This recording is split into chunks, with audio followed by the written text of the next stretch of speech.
Welcome to Theological Grazing.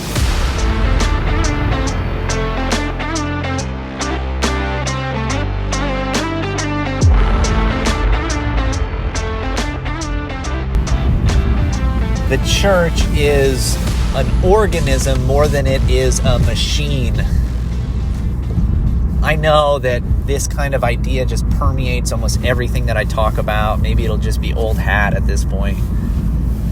But it just came up again in my mind, in my reading or in my conversations in such a way that I just wrote it down. I just thought, so often we think in this model that the church is like a machine, right? You just gotta push it harder.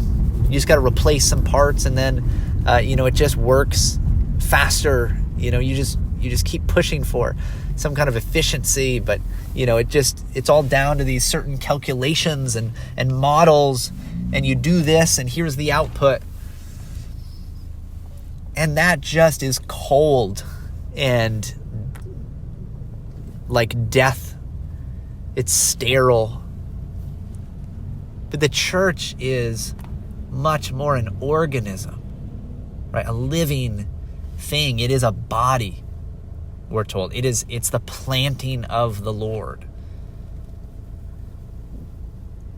It is an organism. It's alive.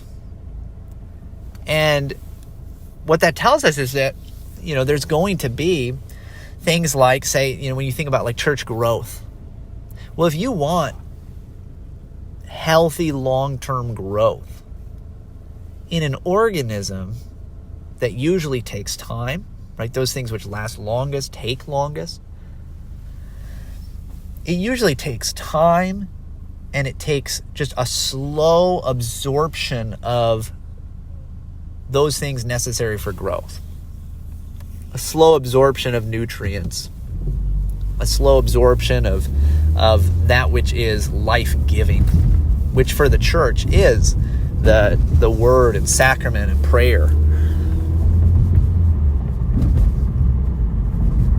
And so it takes a while, right? Whereas if you see the church as a machine and you want something like growth, you want more, right? You want to increase the output in this scenario. Well, then you just got to push it harder. But the problem with pushing things really, really hard is that it burns things out, right? I mean, it can only go for so long. And it just takes up more and more resources to do that. Or think about it in maybe other ways. Think about just the way that people will be treated if the church is like a machine versus if the church is understood to be a kind of organic thing.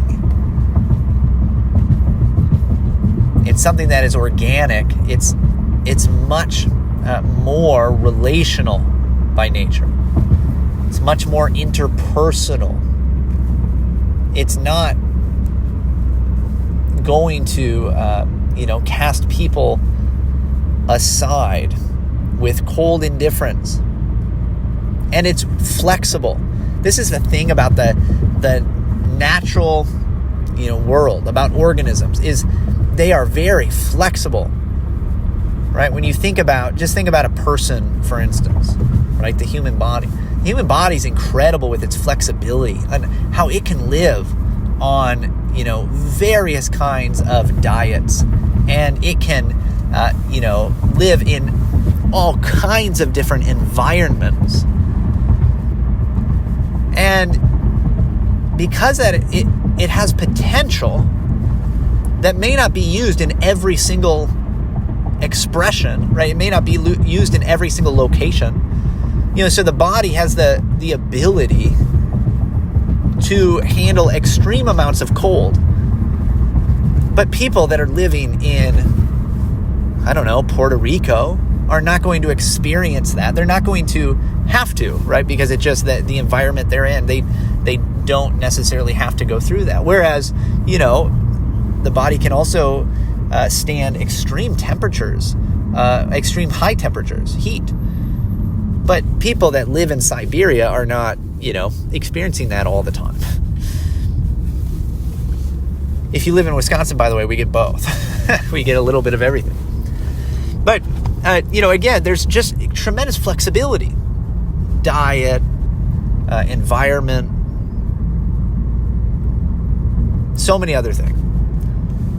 And this is true of almost all living things, organic materials. There's just a significant flexibility within them. Not a complete flexibility. There are limits, there are categories, there are boundaries within the natural world, but it's not the sharp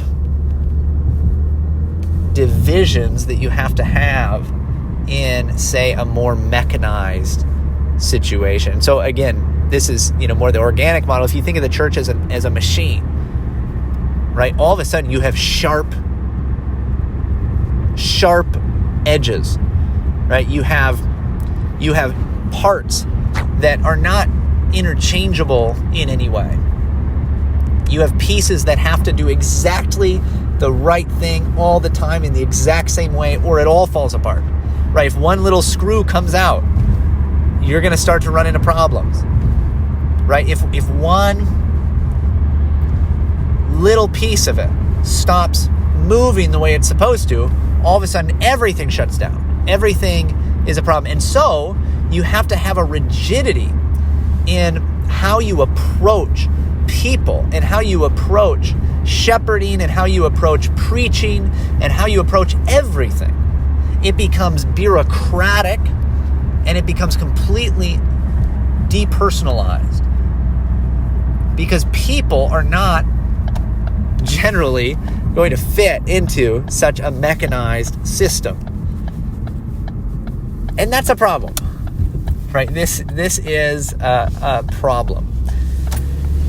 Now, maybe this doesn't happen all the time, but it does seem to me that so often our conceptual imaginary of what the church is and how it functions is that it is more mechanical, it is more machine than it is a living, organic thing.